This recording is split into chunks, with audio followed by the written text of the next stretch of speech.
Surrounded by friends, Kaname was being asked to join a getaway for the long weekend. They explained all the possibilities of what they could do, but Kaname seemed uninterested. While her friends continued to try to convince her, she wasn't even looking at them. Kaname was staring at a boy getting things out of his desk. He was Daigo, and he was her secret boyfriend. Kaname was frustrated that Daigo wasn't even looking at her, and he hadn't even asked her to do something for the 3-day weekend yet. Grumbling, she decides to save the time for him, telling her friends that she can't go because she already has plans. Upon hearing the news, all her friends were disappointed. Her friends then grabbed onto her, literally holding Kaname to her promise of karaoke today. Realizing there was no escape, Kaname gave in. However, an issue arose as another student mentioned that Kaname was on class duty today. If she didn't do it, the teacher would be pissed at all of them. As Kaname and the girls were worried about class duty, Daigo stepped up, claiming that Kaname covered for him before, so he'll return the favor. The girls celebrated Daigo's help, but Kaname didn't, as she saw the sad smile that Daigo wore on his face. As the class left, Kaname's friends mentioned how helpful Daigo is, before calling him Mr. Convenient in an insulting tone. As she walked to karaoke, she thought about how she's actually never covered for Daigo, and discovered a new side to Daigo that she hadn't even seen before. After singing, everyone cheered for Kaname, then prepared another song.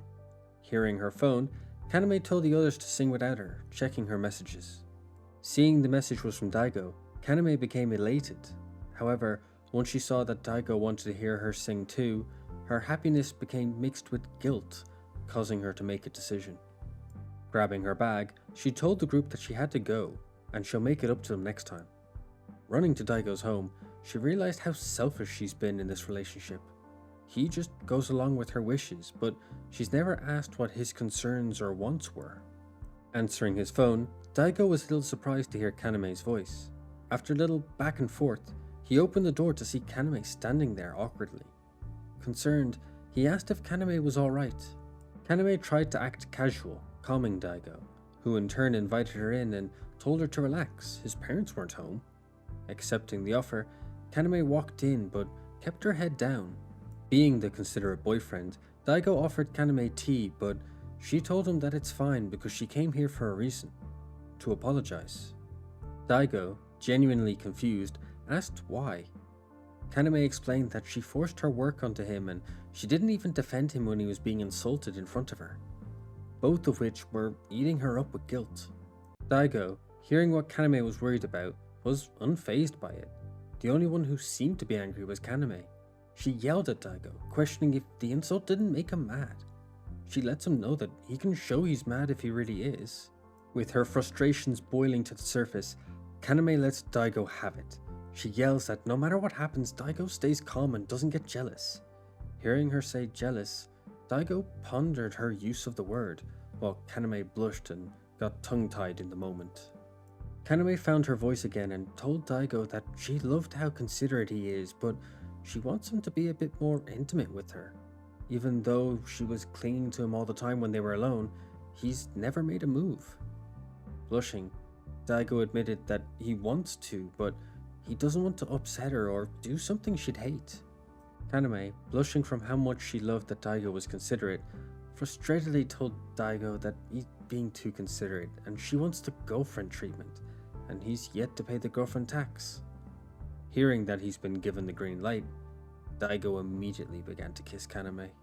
As they kissed, Kaname noticed that Daigo was being more intense and passionate compared to usual, with his tongue invading her mouth. Pulling back, Daigo apologized for seeming distant. Kaname, now more playfully complaining, said that it was about time that he did something. Responding to her words, Daigo took charge, deciding to show Kaname all the feelings he's been holding back, and showed them he did. After Daigo was finished, Kaname sat up, hair a mess, and asked if he was perhaps a bit too mean in bed. Daigo acted slightly aloof, saying that he didn't want to do stuff she didn't like, and if she's reacting this way, then he's right, she didn't like it. Kaname, blushing like crazy, yelled at Daigo, saying that he's missing the point. Deflecting from the conversation, or possibly just being a himbo, Daigo asked Kaname if she wanted to do something over the long weekend, perhaps a trip. As soon as she heard him say that, Kaname's face lit up. Though she tried to suppress her smile, her eyes gave it all away.